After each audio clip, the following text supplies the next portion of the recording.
Met Éireann has said that last month was the driest July on record and the second hottest in more than 125 years. Its latest report details weather extremes for July, which it described as exceptionally warm, dry and sunny. Well, for more on this, our southeast correspondent Mark O'Driscoll joins us from Wexford. And Mark, many people have been enjoying the fine weather, but that recent spell of high temperatures, well, it has caused problems for others. Yes, that's correct, Tommy. And Met Éireann saying today that this provisional data for July points towards climate change, those exceptionally hot temperatures. Now, of course, they have come with positive effects for the likes of businesses along coastlines and waterways, and also for the general mood, perhaps, for a lot of the country. But over recent weeks, we have seen those negative impacts too, the likes of those fires on Sliabh na Món and in other areas across the country. Also, the strain that it's put on the water system, Met Éireann issuing that nationwide hosepipe ban, and also the impact that it's been having on the agricultural community and in particular farmers, as we've been finding out today.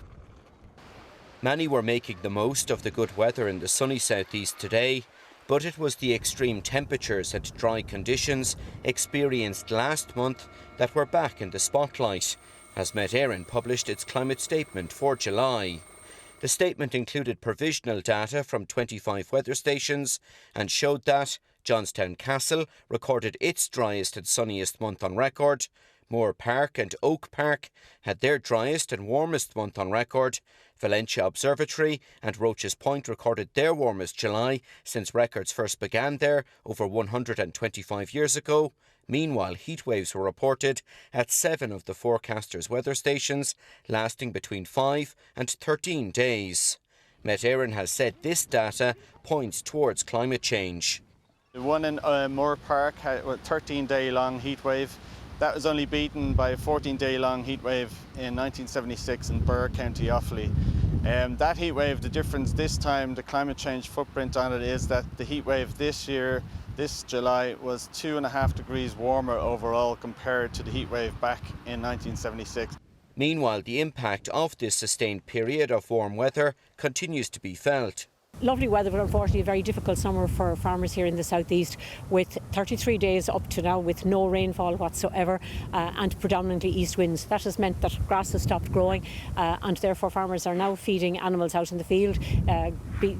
Livestock farmers are feeding silage, and dairy farmers are feeding high levels of concentrate in order to keep milk yields up.